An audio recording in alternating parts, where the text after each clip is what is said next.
In Parashat Chukat, we have, of course, the laws of Para Aduma, the red heifer, and the question one should ask is, what is he doing in Sefer Bamidbar? Rashi says in Sefer Shemot that the mitzvah of Para Aduma was given already back in Mara, before they got any of the mitzvot, before even Ma'amat Har Sinai, it was given.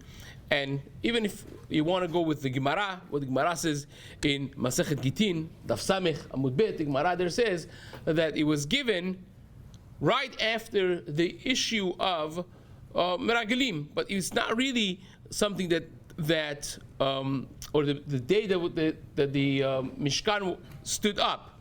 Not really the business of having it in Sefer Bamidbar. It really should be in Sefer Shemot or Sefer Vayikra, because all the laws of Korbanot is mentioned in Sefer Vayikra, in Sefer Torat Kohanim. So this also is basically like a korban, is a process of tahara, should be really mentioned in Sefer Vayikra. So however you slice it, whether you go with Rashi, which Rashi by itself is questionable, whether or not it was actually said on that day in Mara, because you don't find it really in all the mitzvot that was given in Mara, whether you go with the Gemara in Gitin, that was in the day that Mishkan was established by Moshe Rabbeinu, or you go with those who hold that it was given right after the issue of Meraglim. It should not be mentioned in Sefer Bamidbar. But one could say, perhaps the reason for it is the shoresh, the source of the mitzvah Para Aduma is to be mechaper an chet ha'egel, to come to rectify and atone for chet ha'egel. And chet ha'egel was done because, like the pasuk says in Tehillim, kesef v'zahav hirbeti lo, the HaKadosh Baruch Hu says, I gave them a lot of wealth, a lot of money. V'zahav asu leBaal. They started doing avodah zarah. When you have a lot of affluence, when you have a lot of power, you feel so powerful. And then it's a stumbling block for a person.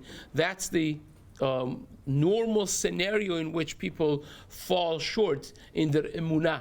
Same is with Korach. That's why it's juxtaposed with Korach, because Korach was the richest man. He felt that he was invincible. He was so powerful. He was so strong that he felt even he could take Moshe Rabbeinu on.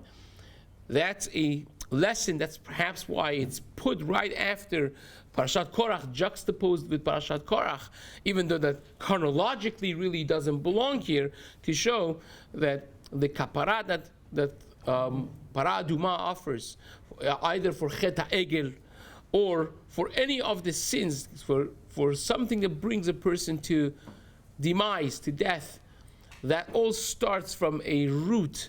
And the root is in haughtiness, in when a person feels that he is invincible, we were here forever. And that is an atonement, a level of kapara that we achieve only by humility, by bringing oneself down. That's why it really starts, if you take a look at the tahara of Para Aduma, you have to take all the low things. You know, you take Ushni Tolaat, the word of Tolat, or you take Ezov, one of the lowest bushes, and then you take Etz Erez, which is the highest standing tree, stronger, cedar tree. Take that and say, it's caused me this haughtiness, feeling that I'm like an Erez. That caused me to become Tameh, and now I'm taking Ezov, Ushni Tolat, I'm taking the lowest of them, and I'm bringing myself low. That's part of the tahara. Perhaps that's an understanding in the juxtaposition of Parashat Korach together with Parashat Chukat. Chazak u'Baruch.